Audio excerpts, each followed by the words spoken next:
Now for more on the action on Capitol Hill, I spoke earlier with Democratic Congressman Rush Holt of New Jersey, and I started by asking him about his first impressions of the deal that came out of the Senate this morning. Well, that it comes at the end of several wasted weeks. There are several ingredients, as I understand. Now, no one has seen anything in writing yet. None of the Democrats have, anyway. But we think the ingredients of this agreement are that there will be an extension of the debt ceiling into February, early February, that there will be a continuing resolution to keep the government operating into January, that there's an agreement that there will be budget discussions undertaken between now and December. All of this is to say that after shutting down the government, threatening our good record, our good financial record, neither side has gained anything here. We could have passed the debt ceiling weeks ago. We could have kept the government operating all this time. The Democrats have been saying for months that they wanted to go to conference on the Budget Committee, on the budget resolutions, the difference between the House and the Senate. As for health care, which is essentially nowhere in this agreement, there's a minor point. Evidently, they want more income verification before people get assistance from the federal government in paying their premiums. But it's a minor point. Certainly nothing worth threatening to shut down the entire economy over. And why? Why? That's what I'm left with. Why would people hold the country hostage? Why would these arsonists and hostage takers carry on as they did? You know, they have nothing to show for it. The Republican caucus has, I think one thing is going to come out of this badly damaged because they can't hold together.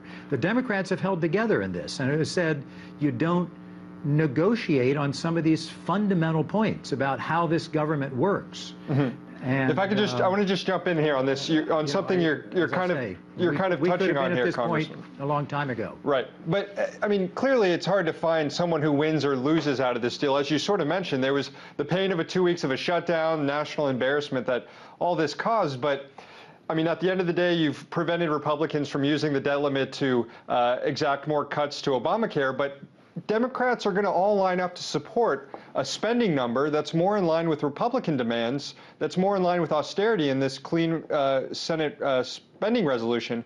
What should Democrats like yourself make of that? Well, of course, that's the number that was in play because of the sequester. And, you know, if this crisis had been avoided, if we had dealt with this weeks or months ago, as we could have turned our attention to increased revenue. Obviously, austerity and spending cuts are not the way to go, but we could have dealt with that. We could have gotten the sequester fixed. Now we're going to turn attention to it, and I think fix the sequester. In other words, remove some of these deep cuts. I think that's going to be the result of these budget negotiations. And I do think that, you know, if you talk about winning and losing, the Democrats come out of this feeling unified. The Democrats stuck to their principles, stuck to our principles in this, and said, we won't negotiate with hostage takers. The Republicans come out of this fractured because they've demonstrated as recently as today they can't hold together. They couldn't even agree why they were holding the country hostage. Was it about the Affordable Care Act? Was it about a demand for austerity? Was it about you know, something to do with social insurance and Medicare? Yeah. They couldn't say. One more question, Congressman. they come out of it politically weakened, I think. Okay, one more question here before we run out of time. Is the debt limit and the idea of a shutdown a flaw in our government? I mean, the debt limit itself is an unusual concept. In a lot of other countries, if a budget isn't agreed to, the same funding levels are just kept. The government doesn't shut down. So should we consider making fundamental reforms to our budgeting process and debt payments to avoid this sort of mess in the future? You know, going all the way back to James Madison and the framers of our Constitution, you know, they put in checks and balances and divided powers.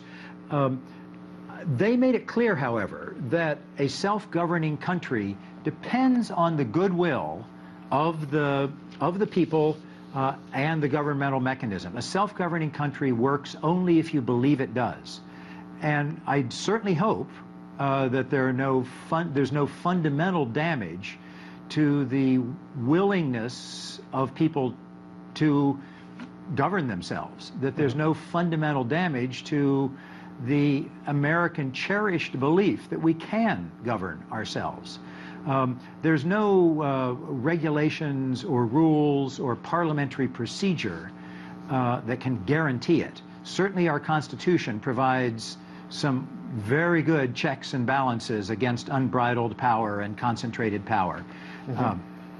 But as the framers said, that's not an airtight guarantee. Right, and certainly let's hope we can get back to a time of goodwill. Right, and the last few weeks have been sort of trying on those institutions. Congressman Rush Holt from New Jersey, thank you so much for joining us.